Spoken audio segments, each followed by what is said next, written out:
My name is Gavin Evans, and this is my review of Mr. Corman Season 1, and apparently it's going to be the only season. I'm a huge fan of Joseph Gordon-Levitt. I think the guy's a criminally underrated actor. I think he's fantastic in movies like The Walk, in Snowden, in 500 Days of Summer, 50-50, Premium Rush, Don John, Hustle, Mysterious Skin. I love him in everything he's in. He's got this instant likability to him, and I think he's really good in this show. He's definitely a flawed character, but he portrays him in such a realistic way that I think many will be able to relate to. Arturo Castro is also really good in the show as Victor. There's one episode that focuses only on him, and I was really impressed by his performance in it. You kind of just feel bad for him. You can tell that he's a character trying his best, but he just feels like he's failing in every possible way, and that episode was definitely a standout. Juno Temple is also really good in the show. She's only in 2 episodes, primarily just one, and the one episode that she was focused on was another highlight episode. I think she had depth to her character that she portrayed in such a heartbreaking way, and I think it also revealed more about Joseph Gordon-Levitt's character that was really well done. Deborah Ringo plays his mom, and I thought she was really great in the show.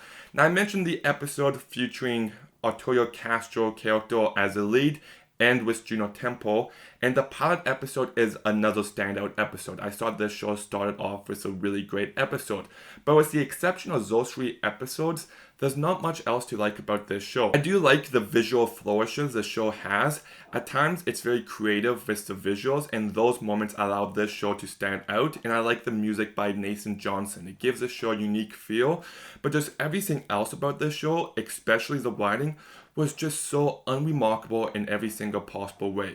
It's about this guy who's just going through life. He's depressed, he has anxiety, and at first I was just like, okay, what's this show going to be building up to? Because I love BoJack Horseman. That show is also about depression and mental illness, and it does so in a very emotional way that's still really funny and has well-defined characters.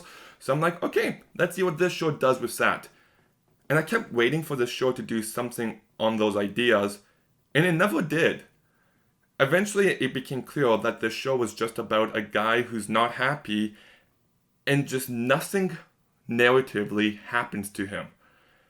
And I just found it to be a show that just left me feeling completely empty. I know some people are just like, oh, I won't watch this show because it's depressing. And I'm not like that. My favorite story of all time is Last of Us Part 2. It is just dripping with depression throughout that entire story.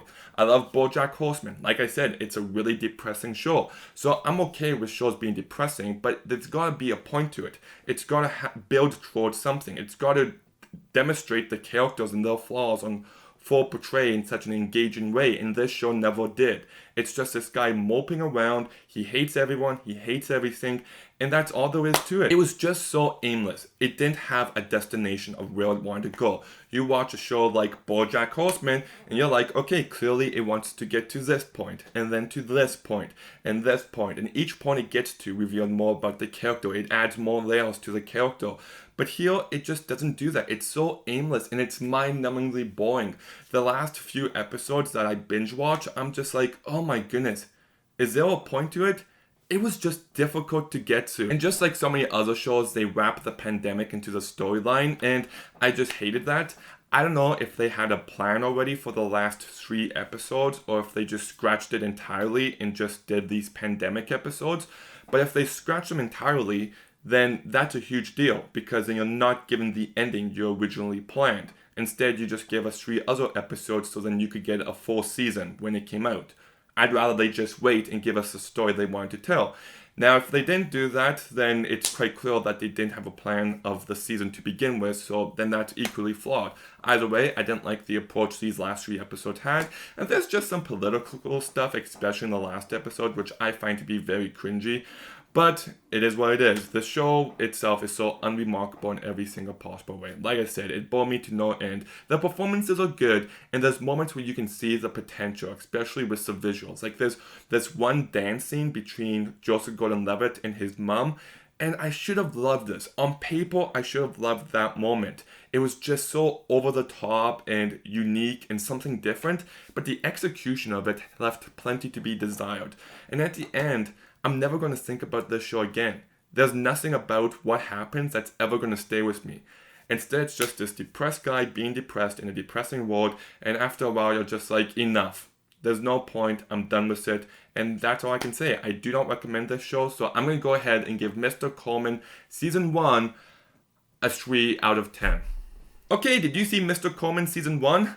A better title would have been Mr. Man. Get it? Because it bored me? Let me know what you thought about in the comments down below. Make sure you like, make sure you subscribe, make sure you comment. Stay tuned for some more videos soon, and Gavin out.